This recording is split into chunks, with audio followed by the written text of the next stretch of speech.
मित्रांनो, झालता असं की पुन्हा एकदा पावसाळ्याचा एक थेंब पडायला लागला होता. त्याच्यामुळं म्हशीचं पिल्लू पण राहिलं होतं खूपच ओरडू. त्याला सोडायला जाऊ म्हणलं, थेंबाची साईज खूपच वाढून गेली होती. मग गरागर बिंगत होतं हे पारडू. अच्छा.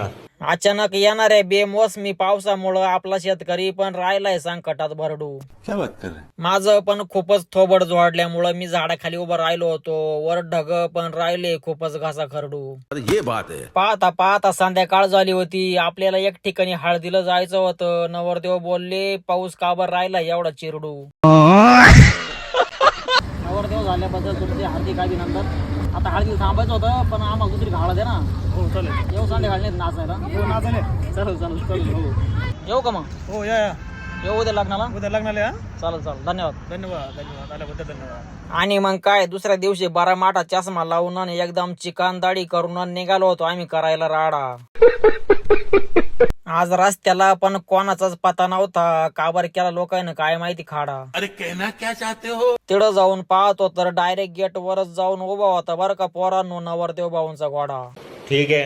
नवरदेवाला उतरून दिल्यानंतर घोडा पण जबरदस्त डान्स करीत होता, कारण की बाबा ओढीत होते मागून नाडा.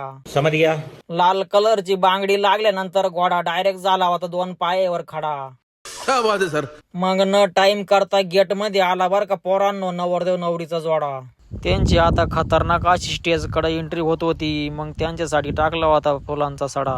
दणक्यात लग्न लागल्यानंतर डायरेक्ट स्टेज वरच गेलो. कॅमेरामॅनला म्हणलं आमचा पण एखादा फोटो काढा. नंतर आपले लहान लहान कट्टर फॅन भेटले. ते बोलले आमचा व्हिडिओ काढून इंस्टाग्रामवर सोडा. चला धन्यवाद.